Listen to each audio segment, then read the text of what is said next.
Aloha and good morning, good afternoon, and good evening. Welcome to the inaugural session of the Adapting to COVID-19 Indonesia, the United States, and the Indo-Pacific Virtual Forum Series, exploring regional trade and the challenges of the post-COVID-19 economy, held with support from the U.S. Embassy Jakarta and in partnership with the Center for Strategic and International Studies Indonesia. My name is Crystal Pryor, and I'm Director of Nonproliferation, Technology, and Fellowships at the Pacific Forum. Please note that this session features simultaneous interpretation. You may access the English or Bahasa channels using the globe on the bottom right portion of your screen. To kick off this series, this first session, held in partnership with the UPN Veteran Jakarta, will focus on current trends in regional trade. Southeast Asia has recently experienced a number of consequential economic changes. After signing the ASEAN-led Regional Comprehensive Economic Partnership, or RCEP, Indonesia, and indeed the rest of Southeast Asia, gained opportunities for stronger bilateral and regional trade engagement with the United States under the revitalized version of the Trans-Pacific Partnership, now known as the Comprehensive and Progressive Agreement on the Trans-Pacific Partnership, CPTPP. It's important for Indonesia, as Southeast Asia's most populous country, to develop regulatory structures and economic roadmaps to face the changing global and regional landscape, especially once we finally reach a post-COVID-19 economy. Thus, this session will explore trends in regional trade, free trade agreements, and regulations through the prism of international relations. Please note that remarks made in today's program are on the record, and a audio recording of this session will be made available on the Pacific Forum website and social media in the future. This event is also being live streamed on CSIS's YouTube channel. As a reminder to all of our speakers today, please do speak slowly and clearly for the interpreters. I'd now like to introduce my colleague, David Santoro, Vice President of Pacific Forum, to give some brief welcome remarks on behalf of Pacific Forum. David? Thank you very much, Crystal. I'll be very quick. I really want to say that we, Pacific Forum, are absolutely delighted to host this session and this series with CSIS Indonesia. More than ever, we are determined to deepen our partnership, both at the think tank level, but frankly also at the country level between the United States and Indonesia. The US-Indonesia relationship has evolved a lot, especially in recent years, and we believe that there is potential for the two countries to do a lot more together. As I'm sure you all know, the United States and Indonesia entered into a comprehensive partnership in 2010, a partnership that initiated consistent high-level engagement on various issues spanning from democracy and civil society, education, security, resilience, and mitigation. The relationship then was further upgraded in 2015 with the signing of the US-Indonesia Strategic Partnership. That partnership expanded the cooperation into various issues that have very significant regional and global impact. So now we are here in 2021, early in the decade. Our countries really, two countries that really are at a crossroads. They are confronting a highly volatile political, economic, and security environment, and they are doing so in the midst of an international and extremely challenging health crisis. And so in that context, Pacific Forum is proud to launch the virtual series titled Adapting to COVID-19, Indonesia, the United States, and the Indo-Pacific, which is supported by the US Embassy in Jakarta. So as was mentioned, Pacific Forum will collaborate with CSIS Indonesia throughout this series, with which we have had a long-standing partnership. So this is a 9-part virtual series which will address broad cross-cutting issues that impact both countries, emerging security issues, COVID-19, of course, regional and bilateral trade and investment, as well as democracy and civil society. It will feature American and Indonesian experts with diverse yet complementary backgrounds to examine the trajectory of US-Indonesia relations in the new normal. And so again, welcome everyone. Very much look forward to a great session and a great series. And let me now turn it back to Crystal again. Thank you, David. Next, we'll have welcome remarks from Dr. Shafia Muhibat, Head of Department of International Relations at CSIS Indonesia. Dr. Muhibat? Thank you so much, Crystal. I hope everyone can hear me very clearly. I'd like to start by saying very good morning Indonesia time, of course, to everyone who joins us today. And also showing my appreciation for the co-organizers for today's event, Pacific Forum. David, it's good to see you again. And then of course also the US Embassy in Jakarta. So Mr. Leo Gil, it's an honor to co-organize this event with all of you today. And also of course for today's event, also colleagues in Universitas Pembangunan Nasional Veteran Jakarta. I'm happy to that this is the first of our series of virtual discussion. As mentioned by David also, we're starting a session, a virtual discussion series on adapting to COVID-19. So I'm pretty sure everyone's already, been used to this various discussions about COVID-19, responses to it, adapting to it. But I think it's always good that we discuss new ideas and new endeavors in coping with the pandemic. And I think efforts for economic recovery, I think is one very important part of coping with COVID-19. And I think this is something that Indonesia, for example, has been struggling with, and along with a number of other countries. So I think today's discussion will focus on one part of efforts for economic recovery post-pandemic, I suppose, talking about regional trade as a way to help all the regional countries in their efforts for economic recovery. And I'm sure that there are a lot of efforts that's already been done between Indonesia, the US, and also with a number of other countries has been mentioned, for example, in the region. So I think this also still leaves a lot of windows of opportunities for other types of collaboration, be it bilateral or regional in this issue.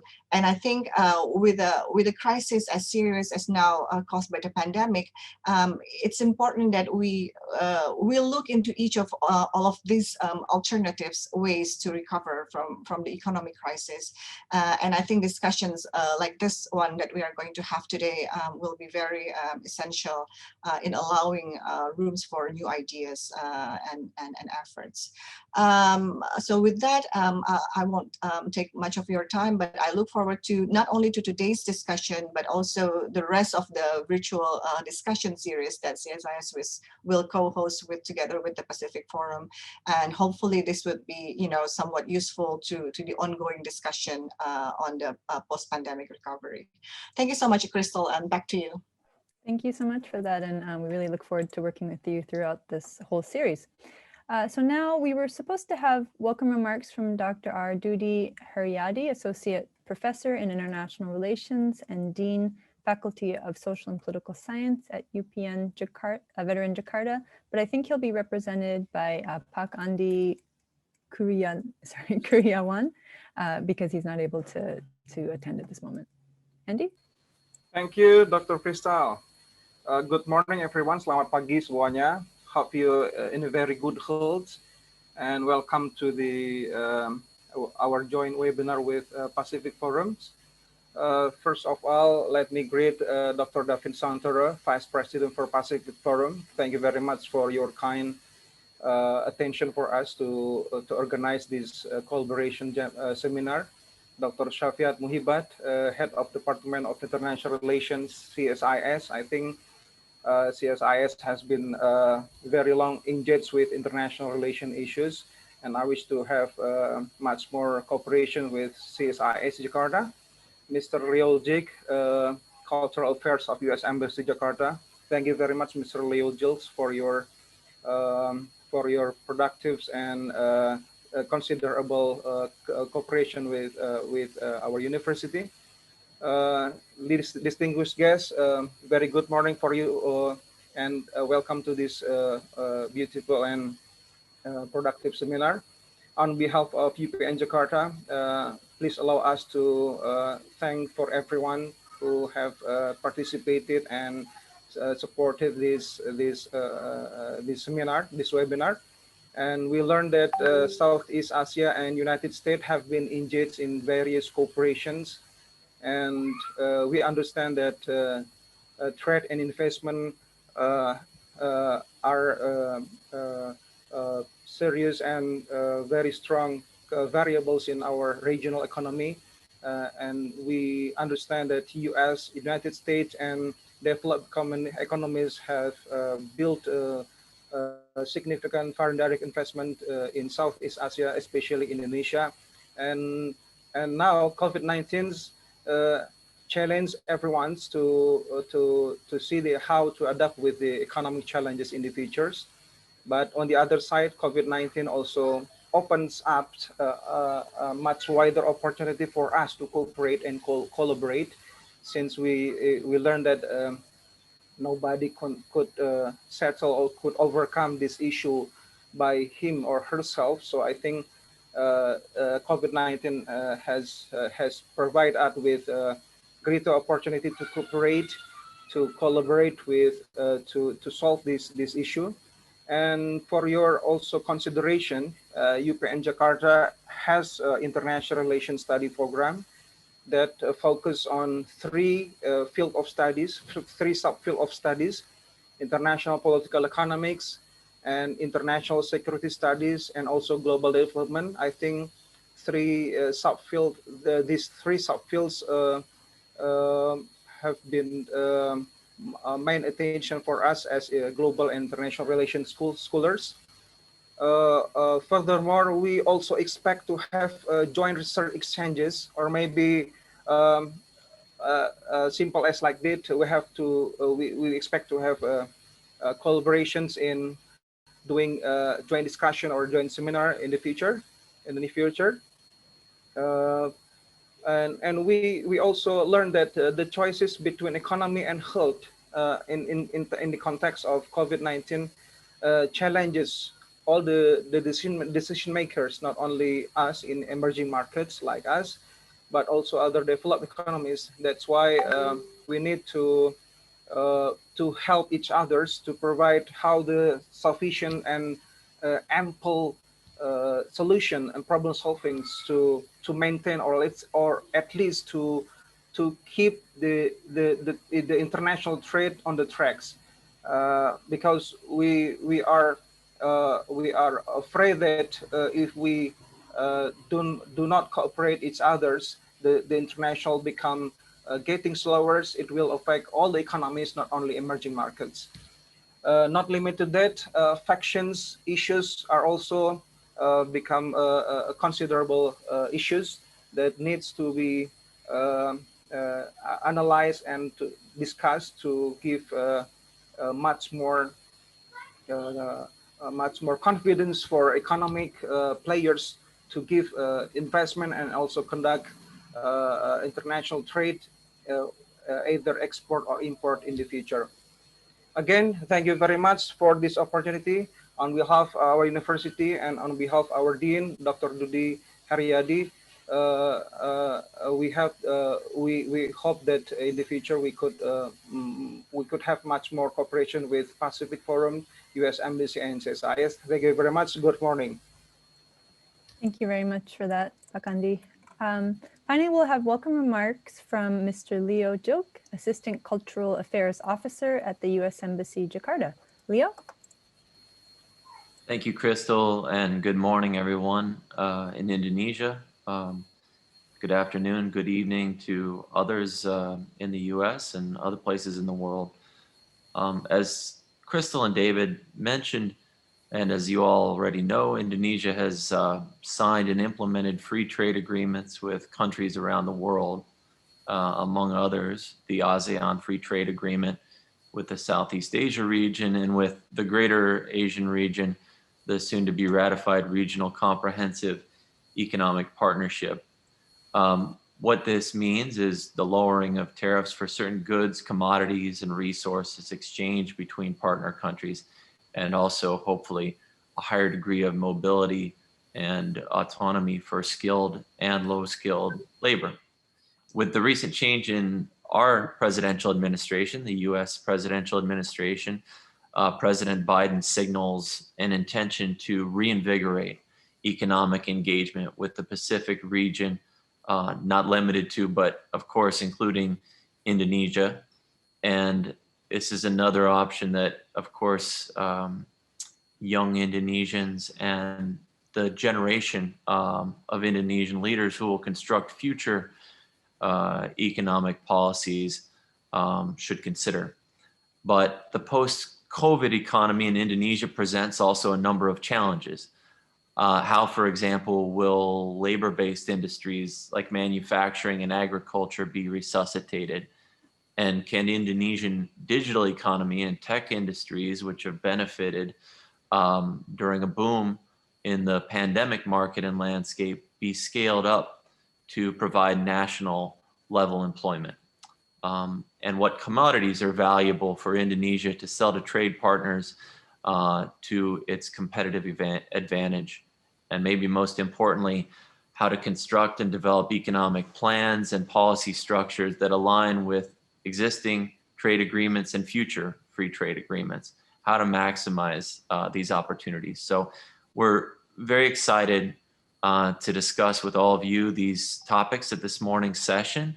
The speakers will provide their views, and we want to thank again CSIS and Pacific Forum International for their partnership on this event, and also, of course, Department of International Relations, Faculty of Social and Political Sciences at Universitas Pembangunan Nasional Veteran Jakarta.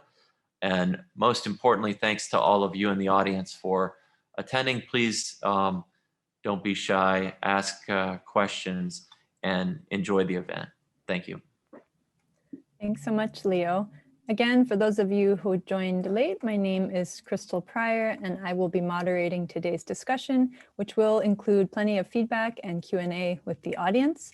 Participants will be allowed to unmute their mics and ask questions or give feedback, but participants' cameras are disabled throughout the session.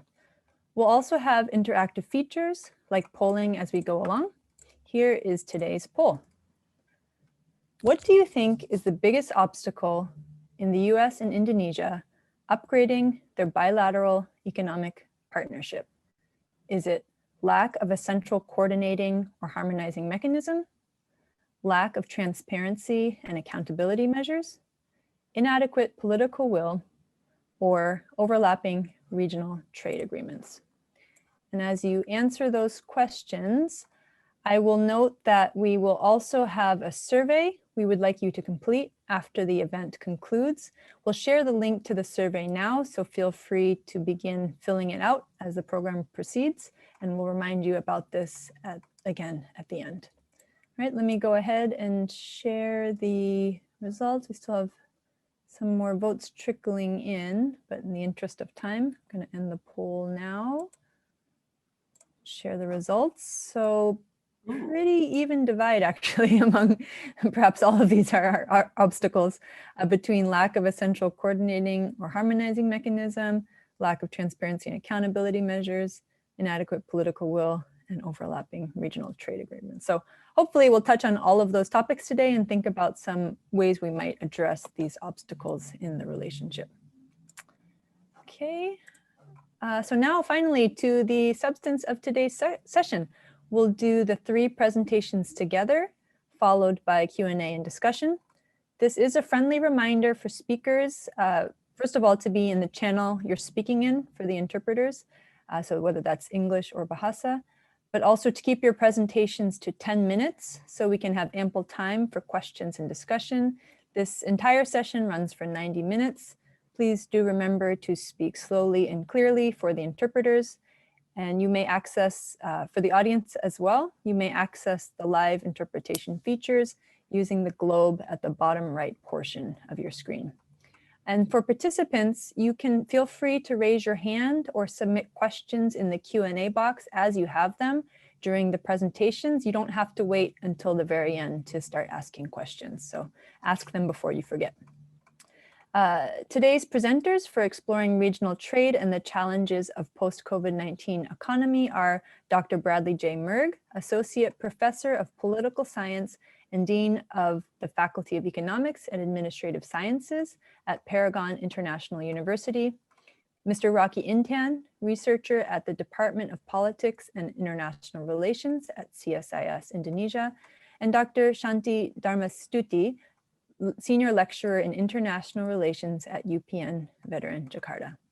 First up, Dr. Bradley Merg is Associate Professor of Political Science and Dean of the Faculty of Economics and Administrative Sciences at Paragon International University in Cambodia. Additionally, he holds positions as Senior Academic Advisor at Future Forum, Distinguished Fellow and Senior Advisor for Research at the Cambodia Institute for Cooperation and Peace, and lead editor of the Journal of Greater Mekong Studies. His work focuses on contemporary international relations in Southeast Asia, the politics of foreign aid, and the political economy of the Greater Mekong subregion as a whole. Dr. Merg regularly writes about Southeast Asian affairs in the Diplomat, Asia Times, Nikkei, and South China Morning Post. Dr. Merg, you have the floor. Thank you very much, Dr. Pryor, and good morning to all from Phnom Penh, and good morning, or good evening or good afternoon to viewers in other parts of the world. This is a great event, and thanks very much to Pacific Forum and to all of the co-organizers for bringing us together to discuss this very wide-ranging topic. 5 years ago, if we talked about the future of international trade, we'd be having a very different discussion.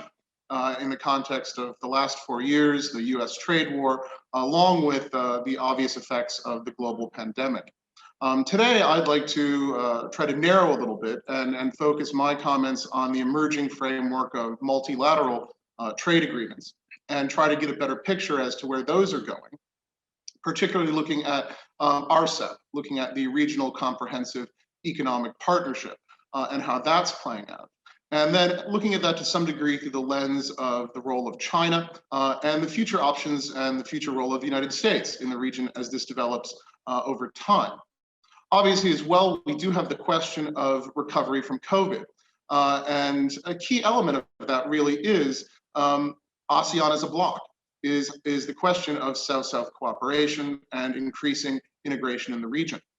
Yet at the same time, we recognize that ASEAN has challenges. Here in mainland Southeast Asia, in Cambodia, we begin to see a greater and greater divide between the mainland states and the maritime states on various issues. We also continue to see something of a development gap between some of the newer members of ASEAN, such as Cambodia, Laos, and Myanmar, and other states, and some distinct challenges. At the same time, when we look at ASEAN's future role, we see the need for significant reform and capacity building in ASEAN, and the very strong need for clear leadership over the course of the next few years, such that ASEAN is able to act effectively in negotiation with other larger states. When we look at RCEP itself and the discussion that we've seen so far as to how this goes, and the earlier American withdrawal from TPP, I think the most thought-provoking, or at least one of the most provocative comments, was the idea that Southeast Asia and East Asia are now today leading the way on global trade, a bright spot in a world of relatively increased protectionism. At the same time, however, there's also the concern that there will be a East Asian or Southeast Asian decoupling from the global economy, with a much deeper focus on regional integration within Southeast Asia and within Southeast and East Asia, where the European Union, the United States, to some degree, risk being left out. This is a significant challenge that the Biden administration will have to address. And fortunately, we do recall that now President Biden stated in 2019 that he was very much in favor of the U.S. returning to, again, then referring to the Trans-Pacific Partnership, the TPP, now the CPTPP, which in my view will be absolutely essential for the American economic role in the region to continue and to expand. But let's take a look at RCEP. Let's take a look at how that's developed. And to some degree, it's a victory, but it's a victory somewhat of scale over substance. We do see that this is likely to increase private investment in regional supply chains. And we do see the fact that, yes, there will clearly be gains in the next 10 years once this is ratified and implemented. The broadly accepted figure is an expectation of around $200 billion in addition to world income by 2030, a figure of around $500 billion increase in world trade by 2030. So RCEP is nothing to ignore. It's nothing to just cast to one side. At the same time, it's not a game changer for multilateral trade or trade in the region. It's a much weaker agreement than we saw from TPP. It doesn't bring in key questions such as protection of labor rights, the role of state-owned enterprises, and especially questions of environmental standards, as we've seen over the course of discussions of what a post-COVID economy will look like in Southeast Asia. Many folks, the Asian Development Bank has taken a strong lead talking about recovery and making sure that it's a green recovery, that we are adapting in this recovery to the challenges of climate change, et cetera.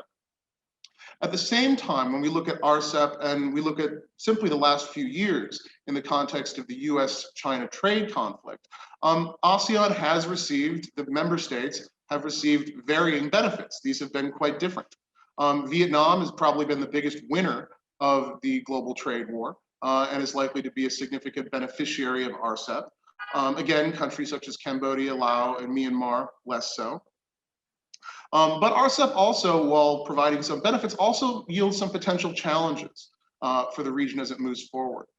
Due to the way it was structured, the initial winners are very much likely to be China, Japan, South Korea, Australia, and on agriculture, New Zealand. There's a significant concern that what we'll see is a very large flow of exports from China with relatively limited exports from the ASEAN states in coming years. This challenge is exacerbated by the fact that RCEP does not include India. India's decision to withdraw or to not participate and not move forward causes the fact, a simple reality that RCEP, the majority of its GDP is China, giving China outside weight in this entity that will possibly create challenges. This is something of a test for China as to how it will act globally, whether it will be a responsible global player or whether it will use its sheer economic size to pressure smaller states to bend to its will and to adhere to the policies that it would prefer. In the context of China, one of the most interesting things that we've seen in the overall regional political economy and in IR in general is that Beijing has used RCEP very strongly to indicate, well, it's not a revisionist power. It has presented itself saying we are a status quo power, we are the preserver of the global status quo, although there's ample evidence to the contrary to that contention. But this is something that China said, hey, we are actually the ones who want to maintain and develop and build this system of multilateral trade. It's definitely been a significant gain for China as the Trump administration had moved off the stage to somewhat. At the same time, we see RCEP very strongly buttressing two key elements of Chinese economic policy. One has been the Made in 2025 manufacturing initiative, where we're likely to see, and we're beginning to see, the fact that, yes, China is moving up the global value chain, and it's moving into more high value added industries, but it's also maintaining many of those lower value added industries through automation. This creates some challenges. We're not seeing the same level of movement of lower cost production to lower income economies that we saw in earlier periods because of automation. At the same time, this element, RCEP, also very strongly supports China's 14th five-year plan. China's come out with something new called the dual circulation strategy, focusing very much on its domestic market in response to the trade war. And RCEP is something that says, well, we're still focusing on the domestic market, but we're still globally engaged. And here's where we show it through this new agreement as to how things will eventually move forward. But the biggest concern really, again, is the possibility of more of an East Asia, Southeast Asian bloc. Well, that's positive for certain elements of economic integration. Absent Indian and/or American participation, it does very much put China in a much stronger position in terms of how it's able to control that bloc in terms of the influence that it wields, really yielding a strong need for others to move forward. So where do we shift forward from here? Where do we go? If the US decides to move back in, and hopefully it will, I think a lot of the expectation is not this year, as there's significant domestic issues to take care of in the United States, along with continuing COVID crisis, but the possibility for next year, US re-entering CPTPP, that this will be a strong benefit, but US influence will be more moderate than it has been in the past, simply reflecting the changes in scale in economies in ASEAN and China, as well as in South Korea and Japan. I think one key lesson we've learned over the last 4 years and where trade policy goes is that the United States has been quite successful in building up the Quad, the minilateral grouping that includes India, Australia, Japan, and the United States. But other actors, such as Indonesia, have been somewhat left out and have not really been engaged with at the level that they would prefer. And thus, that's going to be a significant challenge for the Biden administration to move forward. At the same time, just to sort of finish off, because I see I only have about 1 minute left, one thing I hope we can get to into discussion is ASEAN's role as a bloc, is avoiding these new trade agreements really devolving simply into a way for China to better strengthen its own individual free trade agreements. There's clear means for that to occur, and how ASEAN can best operate effectively, and to better explore the question of what is the future of ASEAN's leadership? What is the future of ASEAN as an institution, not just at the trade level, but in the broader area of economic integration? Here in mainland Southeast Asia, we are a very significant part of the Belt and Road Initiative. And one of the phrases we use often around here in Phnom Penh and with our colleagues in Vietnam is all roads lead to Kunming. We are very much shifting to a north-south, let's China model, where we're seeing, although there is significant support from Japan and the United States and other actors, for east-west trade, for further integration of mainland Southeast Asia. This presents a challenge to our sub-region, but it also presents a challenge to ASEAN and the maintenance of ASEAN unity as things move forward. I see it's now, I've had my 10 minutes, and I know we're all supposed to adhere to time, so I'll stop my comments there and yield back to our chair, Dr. Pryor. Thanks so much for that really informative presentation. You covered a lot of ground in 10 minutes. So let's see. Next, we have Mr. Rocky Intan. He is a researcher from the Department of Politics and International Relations at CSIS Indonesia.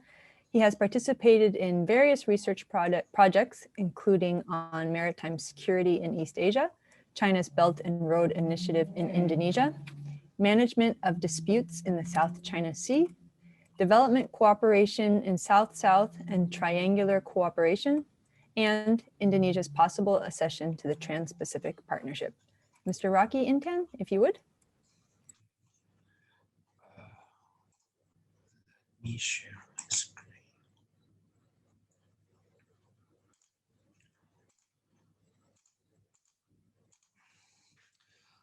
Good morning, everyone. Thank you, Dr. Pryor. Thank you as well for the Pacific Forum and UPN Veteran Jakarta to hosting this event.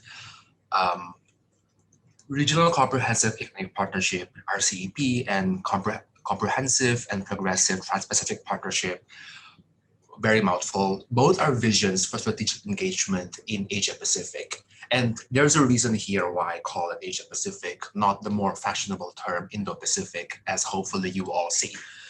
So today's presentation is, this is the outline of today's presentation. I will talk about the overview of the trade picture in the region. And for both RCEP and CPTPP, I will first discuss their features, their benefits, and the way forward for both agreements. So first of all, it first needs to be said, in support of the economic recovery, FTAs, free trade agreements such as RCEP and CPTPP, they do not provide direct tools to support the recovery. They are simply platforms to enable them to liberalization, to reduction of uncertainty, rulemaking, and formation of trade coalition. And on all of these regards, CPTPP and RCEP achieve them. First, on tariff liberalization, they're achieved wider in CPTPP compared to RCEP.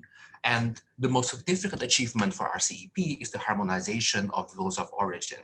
And third, these trade agreements also achieve further liberalization in new areas. This is most prominent, for example, in CPTPP, such as in labor rights, protection of the environment, etc. And fourth, CPTPP and RCEP provide platforms for avenue of cooperation for future purposes, as they both have a secretariat for RCEP and and CPTPP has a commission. So this was the trade picture in around 2015. As we see, we still have India and RCEP in negotiation, and we also still have the US in TPP, which are not yet named CPTPP. But this is the trade picture we have in this year. We no longer have India, we no longer have the US in TPP, which is now called CPTPP. And as we all see, we have always have countries in the region who are both members of CPTPP and RCEP. And as you might recall, the center of economic gravity within this trade regime is in Asia. Even in the Pacific, the biggest economy in the Pacific, the US, is out of CPTPP. And when it comes to the Indian Ocean, the biggest economy, the other big economy in the Indian Ocean, India, is out of RCEP. This makes the term Indo-Pacific, as I said, weak economically as of right now. So what are the features of CPTPP and RCEP? First, the first feature of RCEP is the centrality of ASEAN within it. If we recall, RCEP is simply an amalgamation of various FTAs agreements of ASEAN plus FTAs. ASEAN has an FTA with China, it has an FTA with Korea, with Japan, and Australia, and New Zealand, and India, and it seeks to combine all of them into RCEP. Unfortunately, as we know, India is not one of them, but this does show the importance and centrality of ASEAN within RCEP. For example, RCEP is the first FTA between China, Korea, and Japan. This, I think, proves the convening power of ASEAN. Second, another important feature of RCEP is the harmonization of rules of origin. I think we can forget for a minute the technical details in the left side of the slide, but focus more on the right side of this graph. For example, in any FTA, if we want to qualify for lower tariffs and no quota, we need to have what is called the rules of origin. We need to specify that the goods produced in this trade is actually produced within this member of FTA. And surprisingly, RCEP is a pretty liberal rules of origin within its chapters. It specifies only 40% of goods within RCEP has to produce within RCEP members to qualify for zero tariffs and no quota within RCEP. This is surprisingly liberal, especially compared to other new trade agreements. For example, in North America, in the recently negotiated USMCA, for cars, we need to have 75% of rules of origin to be produced within North America to qualify for zero tariffs. And why does this matter? Less restrictive rules of origin means more enhanced regional value chains and larger trade gains for member states. This is another achievement for RCEP. What about CPTPP? CPTPP has been hailed as a 21st century trade agreement, just like its predecessor TPP, and it contained detailed and stringent provisions on intellectual property rights, labor rights, government procurement, SOEs, environmental protection, and controversially ISDS. But with the departure of the US, it's a sweet bitter pill because there are certain provisions who are controversial but are now suspended. These have been specified in Annex 2 of CPTPP, and this contain around 24 provisions, including the scope of ISDS and the length of, for example, intellectual property rights. But still, even with the suspensions, this still makes CPTPP as an important and one of the most up-to-date trade agreements covering new areas which have not been covered by other trade agreements. Now, what about the benefits of these two trade agreements? Quantitatively, we can see that even without CPT, even without the US, and even without India inside them, CPTPP and RCEP still provides real income increases projections by 2030. And I'm pretty sure that as more member states joined in CPTPP and RCEP, these projections will increase, especially with the re-entrance of the US and India, hopefully in the future. And qualitatively, beyond the numbers, we should also remember that FTAs provide platforms for countries to cooperate, and secondly, it provides impetus for member states to reform their economies. So we should take note of these numbers, but we should remember that they don't tell the whole story. Third, so what are the ways forward for RCEP and CPTPP? RCEP has been negotiated, it has been signed, but it has not been entered into force. It will enter into force 60 days after ratification by 6 ASEAN member states and 3 non-ASEAN member states. And Indonesia has a pretty clear, straightforward ratification, and it is predicted by the government that it should be effective around 2022. I mean. What about a potential accession? As we said, the big elephant in the room in RCEP is India, and it is now out of RCEP. And there are certain hopes by RCEP members to renegotiate the agreement for hopes for India to coming in. But knowing that India reserved its application because of domestic concerns, it's hard to see those concerns changing in the near future. But as well, there are other ways for ASEAN to cooperate and engage India in other matters. And secondly, potential members of RCEP can also come from potential ASEAN member states. We have heard in the past, for example, Papua New Guinea and Timor-Leste expressing their interest to join ASEAN. If they join ASEAN, they can also join various ASEAN trade agreements, including RCEP. And in the future, as I said, RCEP has a secretariat now. It will meet annually to discuss matters, and it is very suggested that RCEP should also renegotiate periodically to add more heft to its substance in its chapters and provisions. There are various areas in the chapters which can be expanded upon, for example, intellectual property rights and services trade, for example. What about CPTPP? CPTPP has taken a head start. It has been effective since December 30, 2018. And there is a long list of potential accession of member states into CPTPP. Prominently, member states in RCEP have also expressed interest to joining CPTPP. Even the US and Indonesia, the US, which is the only member country who have exited CPTPP. As of right now, the only member state, the only country that has formally applied is the UK. I want to highlight these two cases because for the purposes of today's discussion, there are basically 4 options for the US to come back to CPTPP. First, option 1 is to simply accede to the original TPP. It can simply say to the members of CPTPP, okay, I'll be back, but please accept and please resuspend the provisions within CPTPP. Option 2 is to accede to CPTPP as is right now, with the suspension still going on. Option 3 is to renegotiate CPTPP. And option 4 to pursue sectoral agreements if it can't do that. The most likely option right now is option 3 for CPTPP. A country as big as the US, with so much trade weight as the US, would like to shape the agreement within it is a member of. And with the Democratic Congress, it is likely that this will happen down the line, even though not officially, because the US understandably is focused on the recovery. And we can see that more labor and environmental protections added to the CPTPP will probably satisfy the US Congress under democratic leadership.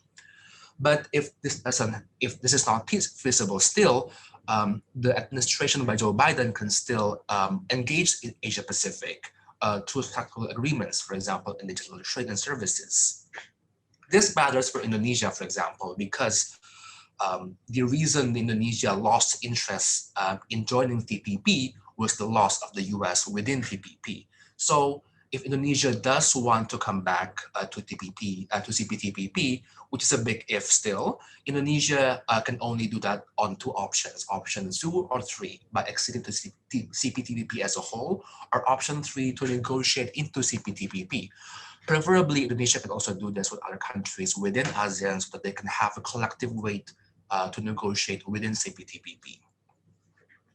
So to conclude my remarks, both CPTPP and RCEP are contrasting visions of economic integration, but both act as complements, not substitutes, as we can see that there are member countries who are members of both CPTPP and RCEP. And secondly, both RCEP and CPTPP have the scope to expand and further deepen their engagement with the member states in the future. And third, Indonesia and the US should also expand their engagement with one another, preferably through these frameworks in CPTPP or other sectoral deals. With that, I conclude my presentation. Thank you very much. Thank you very much for that really detailed presentation. That was great. So last but not least, we have Dr. Shanti Dharmastuti, who is a senior lecturer in international relations at UPN Veteran Jakarta, and also engaged in the political economy of international trade. Dr. Dharmastuti, you have the floor. Okay, thank you, Dr. Crystal, for the time. I will try to compress my presentation in 10 minutes. Yeah,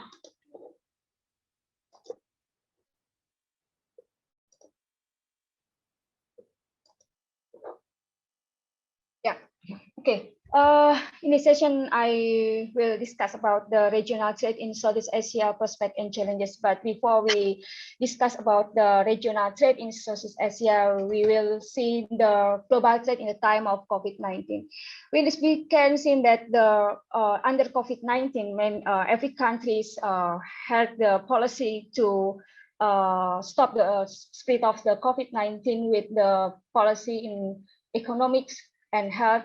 As we can see in the policy like limitation of the social mobilization and then travel limitation. So that policy give the many consequences in the economic conditions. So on the threat side, we can see that COVID-19 has affected supply and demand in the global economy, and growth in trade in goods and services declined in 2020 as the effect of the pandemic. From the picture, we can see that global merchandise trade has been sinking in 2020, but it's different from the medical product related to COVID-19 because these products such as personal protective equipment, ventilators, thermometers, sanitizers, and the like experienced very high growth in 2020 because we know that every country need this medical product related to COVID-19 to stop the spread of the virus. And then not only in the good trade in goods, but in trade in services also has been sinking in 2020. We can see from the picture. And as I said before, that global merchandise trade in medical product in 2020 increased in 2020 from the January until now. But it's different from the non-medical related to COVID-19. It's not the increase is not bigger than the medical product related to COVID-19. And then when we talking about the regional trade in Southeast Asia, it's very interesting because we know that member states has many policy to respond to COVID-19, that they are taking a number of steps or responding to COVID-19, both in the form of export restriction and relaxation of imports. It is commonly used the export restriction for the country to keep or maintain the domestic supply. So they implemented the export restriction, especially in the foodstuff. But I think the export-related retraction policy, I think it's good for the short-term policy, but in the long term, it's not good. But it can be make the negative impact on the economic condition in the next. So relaxation of import is better because we know that ASEAN countries rely on the international trade to maintain and keep the domestic supply in the country. We can see that trade-related measures issued by ASEAN member states and ASEAN dialogue partners during COVID-19 can be divided to 2 points, that liberalizing and restrictive. We can see that Indonesia is the one of the countries in ASEAN that has policy that more liberalizing than others. So I think it is the policy to maintain the international trade, to flow the trade and investment in Indonesia. Talking about the ASEAN policies in responding to COVID-19, I try to highlight 4 points in here. The first is strengthening regional cooperation. Strengthening regional cooperation is very important for ASEAN, not only in trade, but also investment and other economic cooperation. As we know that since the COVID-19 beginning, that ASEAN start the dialogue continuously to prevent this, to solve this issue, and not only in health sector, but also in economic sector. Strengthening the cooperation with external partners is of course, it's very important, because we know that ASEAN also has many agreement with the external partners in the formation of the comprehensive economic partnership, and then economic partnership agreement, free trade agreement. Also, each member state also has many agreement with the external partners, with Japan, South Korea, US, and China. So I think the strengthening cooperation with external partners is very important. But it's very important for the member states of ASEAN to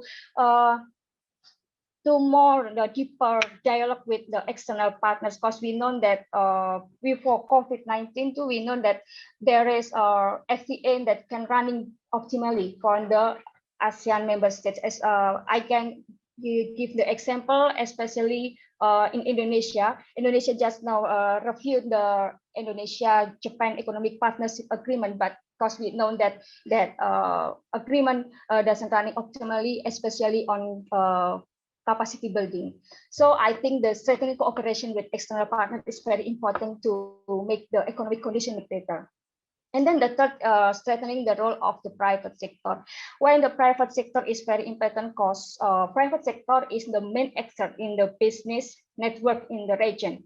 So I think the dialogue between the private sector, the involvement of private sector in the agreement, the implementation agreement is very, very important.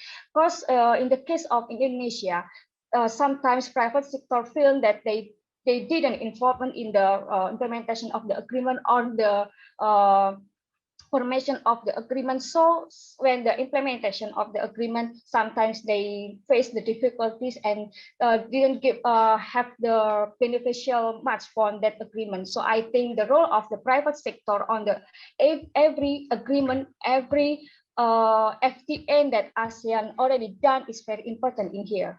And then accelerate and run the ASEAN SME recovery facility is very important in here, because we know that SMEs is one of the economic backbone for ASEAN countries. So I think the cooperation to co-financing, financing the SMEs, and then upgrading the SMEs, and then the market facilitation for the SMEs is very important for the region to make the economic condition better in the post-COVID-19.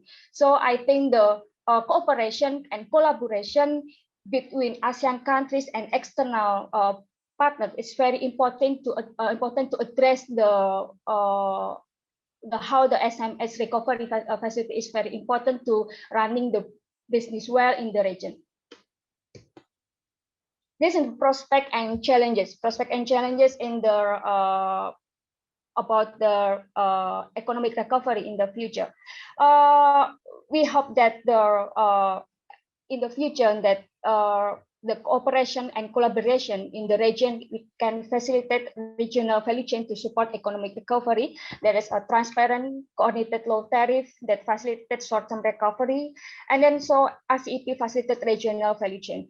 Talking about RCEP, we know that when talking about RCEP, so everyone will think that maybe plus three economy will more beneficial than others, because we know that plus three economy reaches the value added industrial production than the ASEAN countries. So maybe everyone will think that China and then South Korea and Japan will very get the beneficial than the others. So I think the review and monitoring of the implementation RCEP in the next is very important. The second is government must give more attention to health policies. It is very important because we know that until now that Indonesia is one of the highest cases in the COVID-19, followed by Philippines and Malaysia. So I think government must do good policy for the addressing the issue of COVID-19, maximizing the testing, tracing, and treatment. Because when the government can handling the COVID-19 good, so I think the confidence of the investor and entrepreneurs to start business in the region will be good. So I think both in health sector and economic sector must be together, and the government must keep the attention into these two sectors. But because economic recovery is very important and depend on the government how to tackle the issue of COVID-19. Okay, thank you, Dr. Krista. Thank you so much for that excellent presentation, and really for three excellent presentations. We covered a lot of ground, I think, with lots of thoughts about our respective futures for the US, Indonesia, and the region when it comes to trade, especially when we ever do get to that post-COVID-19 environment. So I'm already seeing several questions or comments from the audience. We do have about just 30 minutes left for questions and discussion. So you have two options for asking questions, or you're free to make comments as well. One is to raise your hand in the webinar controls, which I believe is at the bottom of your screen. The format changed a bit in Zoom, but you should see a hand. And the other is to open the Q&A window. To ask a question, you can type your question into the Q&A box and click send. You can also upvote someone else's question if you want it asked. If you want to ask your question verbally, the host will enable your microphone and ask you to unmute yourself once you've raised your hand. So please be ready to unmute yourself. And feel free to ask your questions in either English or Bahasa. So I'll start with the questions that we've already received. The first two come from Riho Aizawa. She is a policy research fellow at the Reischauer Center at Johns Hopkins University School of Advanced International Studies. And I believe these questions are for any panelist who would like to respond. The first one is on South China Sea, and the second one is on the COVID-19 vaccine. So the first question is, how will Indonesia confront China in the South China Sea? While Indonesia was able to receive vaccines from China, it faced military coercion in the South China Sea. Is the Indonesian government interested in security frameworks such as FOIP, the Free and Open Indo-Pacific, or strengthening security relationships with Japan or the United States? The second question, so that's about South China Sea and whether Indonesia will confront China there. The second question is on the vaccine. Is the Indonesian government still eager to receive vaccines from the US to deal with COVID-19 in Indonesia? Indonesia has received Sinovac vaccines. Are there any implications from the current situation for future relationships between Indonesia and the US? Or does the Indonesian government just view China as one of the suppliers, and it's open to other suppliers as well? So I might just go in order that we did the original presentations and see if you have comments on either of those questions, starting with Dr. Merg. I'll be very brief because I think my Indonesian colleagues will have much better insights on both of these than I will. On the question of South China Sea, obviously we're coming up through the Brunei chairmanship of ASEAN, and there'll be yet another round of discussion of South China Sea Code of Conduct that will likely have minimal impact, not very positive outcomes. On the question of vaccine diplomacy, it's becoming quite interesting. China has rolled out the Sinopharm vaccine. We've already received 600,000 doses here in Cambodia. Unfortunately, it only really works for those between the ages of 18 and 59. Which raises some questions as to, well, when do we get Pfizer? Because it's not helping those in the greatest need. At the same time, there's a really interesting political dynamic here of vaccine provision outside of one's country. China is, of course, a dictatorship and can send vaccines wherever it wants without fear of domestic political implications. For countries like the United States or the United Kingdom, liberal democracies, sending vaccines overseas before their populations are heavily vaccinated is an enormous political risk for any democratically elected leader. It fundamentally means if one person dies of COVID who could have been vaccinated, that's going to be the political ad that's run against you for the next 3 years. You'll be responsible for every single death that occurs. So authoritarian states such as Russia and China do have an advantage in vaccine diplomacy, precisely because their systems do not have democratic feedback that the liberal democracies have. At the same time, what we've seen so far is that the Moderna vaccine, the Pfizer vaccine, those developed by the Western democracies have proven themselves to be significantly more effective. The ideal is that through the WHO and through the new mechanism that they've established, and particularly with the Biden administration's strong commitment to rebuilding multilateralism, and it's already re-entering WHO, we'll see a much more active US approach on this side. On the other aspects, again, as I noted, I'll yield to the experts. As someone based in Cambodia, I have less insight on the particular Indonesia topics. Thanks very much for that. Next, we'll go to Rocky.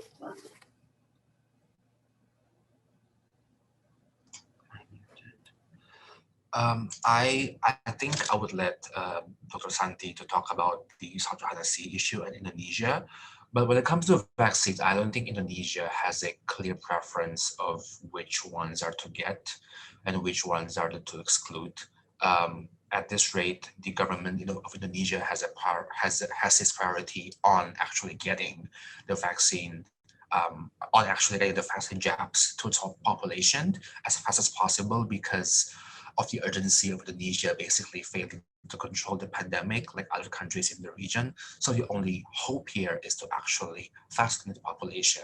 As we see, Indonesia has also contracted deals with AstraZeneca on the Oxford vaccine as opposed to only just the Sinovac vaccine by China. Thank you. Dr. Shanti? Okay, thank you. Yeah. Talking about the relations between the Indonesia, China, and Indonesia, US, we know that the person from the China is the one of the policy. I think it's the one policy of the China to make the good power in the ASEAN region. So as we know that there's a competition of the power in economics between the major power in ASEAN. So I think the policy of China to get the economic power in ASEAN. So how we can see the role of the China in the case of South China Sea, and then how the China wanted to get the main role in the vaccine in the Indonesia especially. So I think we know that in the Indonesia economic region, in recent years, we know that Indonesia get the strong relationship with China, not only in the health sector, but in the economic sector, especially in infrastructure and in manufacture. So I think it is the policy of the China to be the main power, main actor in the economic in the Southeast Asia region, and China know that Indonesia is the biggest population, and Indonesia has the important role in the ASEAN. So how the China relate to Indonesia to be the good actor in economic, So about the relation with US, I think the relation with US will be good in the future because we know that the partnership between Indonesia and US must already done and now implementation of the partnership. So the cooperation with US can be expanded in the economic sector and the economic cooperation, not only in the health sector. We know that Indonesia need many cooperation in the economic sector, especially in capacity building and then the technical cooperation. And we know US already give many more in the technical cooperation and capacity building to Indonesia. So I think the relationship between Indonesia, China, and Indonesia, US is depend on the government of Indonesia to maintain the relationship. But I think Indonesia must know that every country has the national interest in here.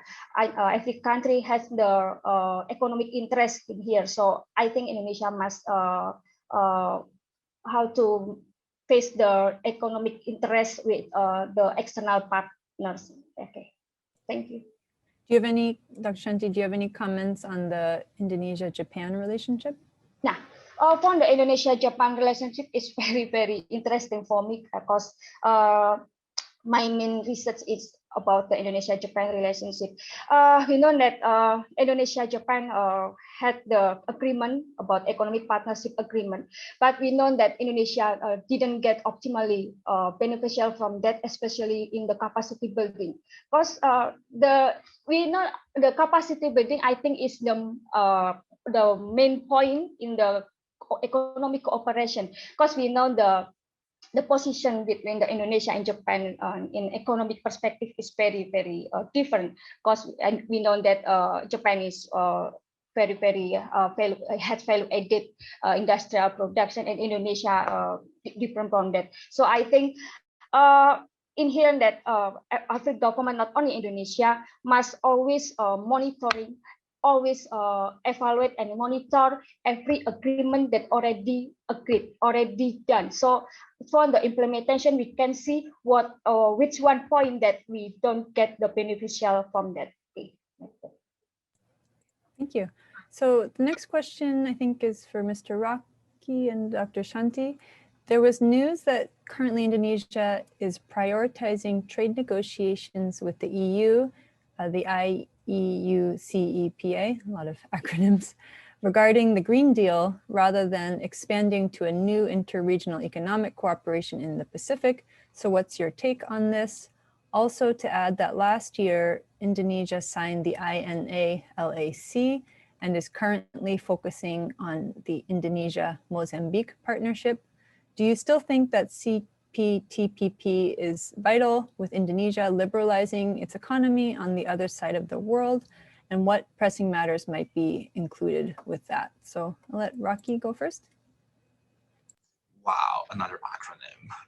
IEUCEPA, INA-LAC, so many acronyms, so much flow. If the US does come back to CPTPP, please just change it to TPP, lose the CP, please. But anyway, when it comes to the Indonesia-EU-Japan negotiations, I remember Tom Lembong at the time, Minister of Trade, mentioning that this Indonesia-EU-Japan is supposedly the springboard of the training ground, so to speak, for Indonesia to conduct a high-level, high-commitment trade agreement with a developed country bloc. And also, as well, when it comes to CPTPP, comparing TPP and EU-JEPA, Indonesia probably, the calculation for Jakarta probably is that Indonesia already has a trade agreement with countries in Asia Pacific, but it has no such thing with countries in Europe, in the European single market. So advocating that compared to TPP, in which it already has RCEP anyway, is a logical move. And second of all, I also remember people like our colleagues in the Ministry of Foreign Affairs and Ministry of Trade mentioning that at the time there was urgency to actually push for the deal because of the EU's Green Directive. I'm not sure if I mentioned it correctly, the term.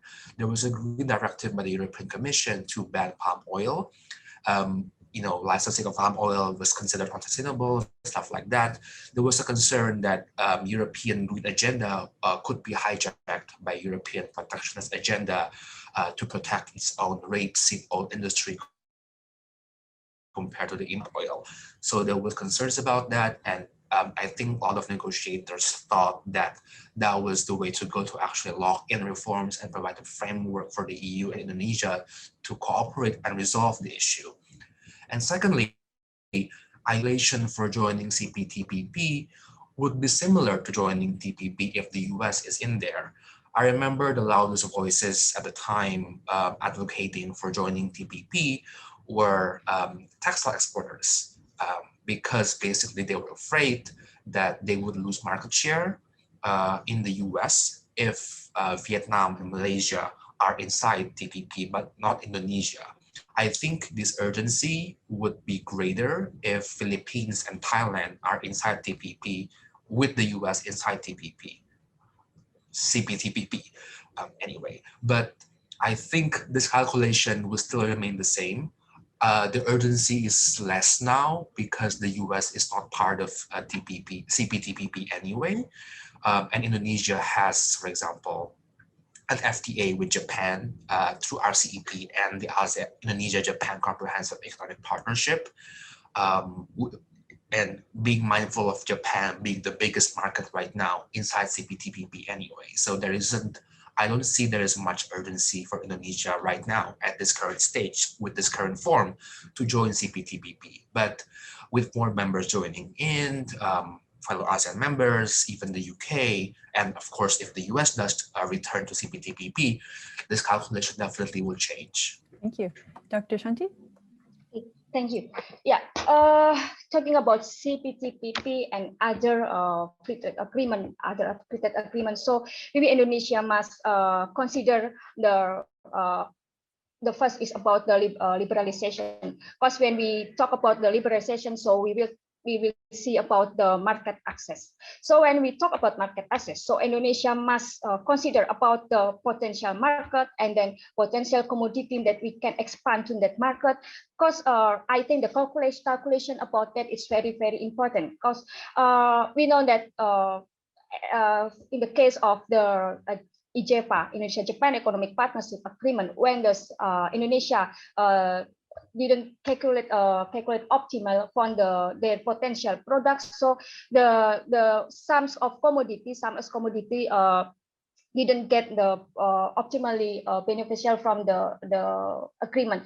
But I think to join the CPTPP, Indonesia must, the first is consider and calculation what kind of the commodity, what kind of the product when we talk about the market liberalization, because we've seen that the market access is very important for the private sector, and we know that we hope that by CPTPP, if Indonesia if join, maybe not only the market access too, but Indonesia need to for the capacity building, and then the other economic cooperation that need by Indonesia to endorse to encourage the economic growth in Indonesia, because we know that as I see from the agreement that already concluded between Indonesia and external parties. I ever talk about with the private sector in Indonesia to see about this agreement. Some of that agree with that the agreement, but some of them said that they didn't involvement to the formation of the agreement, and they think that my interest in the economic sector is doesn't appear in that agreement. So is it? It's different from the Japan agreement, when we know that when Japan will join the agreement, Japan always calculations very, very optimal, and they Japan know that what product can expand in that market, and then can win in the agreement. But we know that the agreement, we don't talk about the win and lose, but we talk about the collaboration, cooperation, and win-win solution.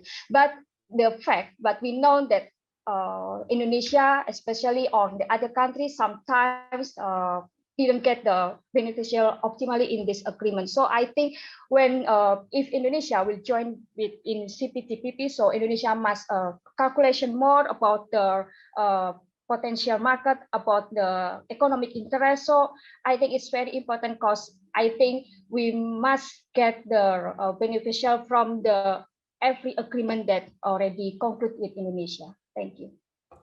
Thank you for that. Now we have a live question from Rob York, who's Director of Regional Affairs at Pacific Forum.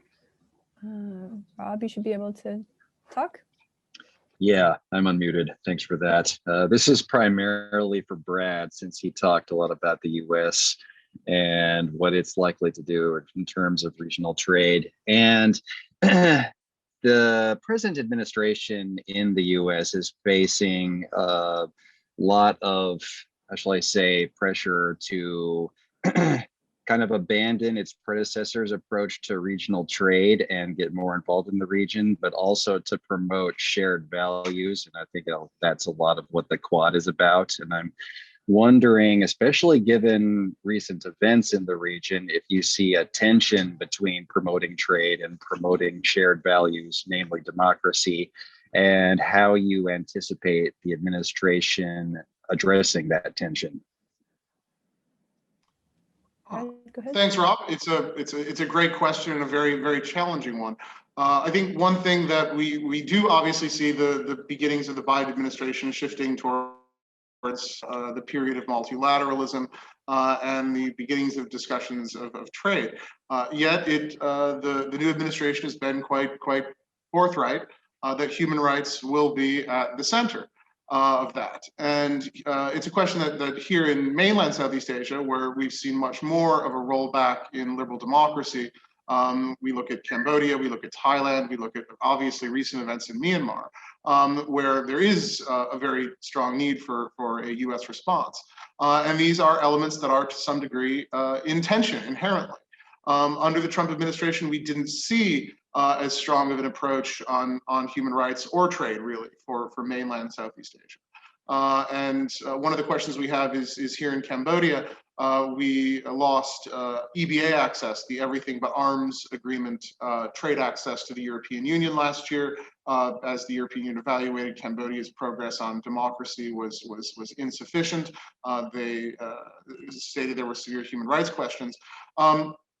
So Europe's confronted this issue and has sort of led the way, really, saying that there are certain priorities and that human rights will be one. And a similar approach they took to Myanmar. I think there is something of an expectation that for certain states, the human rights questions will be prioritized. I think the biggest concern is trying to develop a consistent model, a consistent way of prioritizing human rights while also building up trade relations that aren't seen as, or that rather isn't seen as punishing smaller countries, punishing those states that do have relatively small economic relationships with the United States and ensuring that those are consistent. We saw with the EU significant blowback here in Cambodia and in other places as Cambodia went, as China was talking about the vast importance of human rights and saying, oh, well, how can Cambodia and Myanmar be doing these things, referring to the Rohingya issue in Myanmar, and then sanctioning them while going ahead and signing free trade agreements with China and with Vietnam, both of which are clearly inconsistent with the values supported by the EU as well as by the other liberal democracies. So it's going to be a very delicate balancing act as things move forward. But it's one that I think we're going to have to wait very carefully and see over the next 6 months where U.S. policy goes. But it's not going to be an easy line to tread by any means. Thank you. Now we have a live question from Mark Manantan, who is a resident Vasey Fellow with Pacific Forum. Mark? Thanks, Crystal. Great presentation to all. TPP is lauded for its high-level provisions and protecting intellectual property, ensuring environmental and labor standards, including the influence of state-owned enterprises, while RCEP lacks these qualities. Rocky and Professor Shanti, you both mentioned that RCEP will continue to be reviewed and evolve over time. So My first question is, what are the prospects for RCEP to integrate some of the standards from the CPTPP?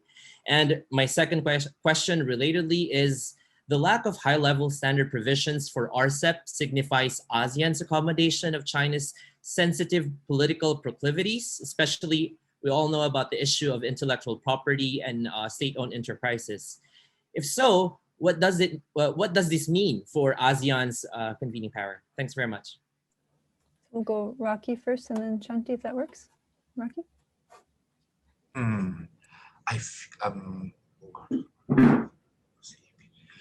I would not pretend to be able to predict the future, but looking at the past record of RCEP, I wouldn't be that pessimistic, to be honest, of RCEP's prospects of integrating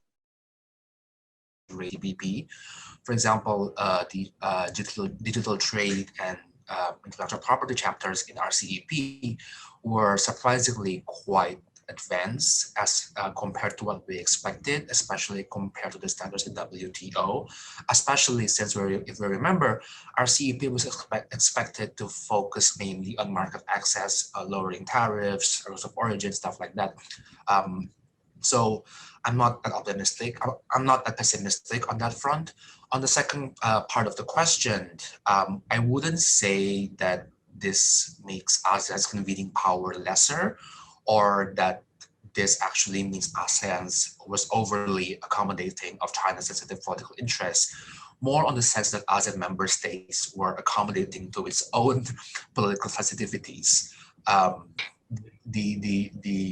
The tendencies to flout intellectual property protections and to provide protections for enterprises are not a monopoly by China. The Berhats in Malaysia, all those government-linked corporations in Singapore, and so many BUMN or SOEs in Indonesia play a prominent role in our various economies. I think in Indonesia, if I remember the numbers correctly, the combined value of BUMN or SOEs in Indonesia is around 30% of our GDP, which is a lot. Indonesia uses our GDP, for example, Indonesia uses our BUMN or SOEs to push for economic development, especially under President Jokowi. For example, as we see, we have so many, in Jokowi's first term, there were so many capital injections to SOEs to build new infrastructure. I don't see that changing in the near future if Jokowi has the means to do that. I'm not sure that this actually makes Jokowi less inclined to join CPTPP, but it will definitely factor into the calculation. Thank you, Dr. Shanti. Okay, thank you. When we talk about the RCEP, we know that RCEP is the first free trade agreement that covering China, Japan, and South Korea. And I think it is unlike the CPTPP that RCEP not include a provision to harmonize the regulatory standards on the environment and labor market. So as Mr. Rocky said, that the RCEP is focused on the free trade and how to lowering the tariff. So so what different of the two kind of this? We know that the ASEAN countries that have joined with CPTPP maybe can expect the additional opportunities from the CPTPP.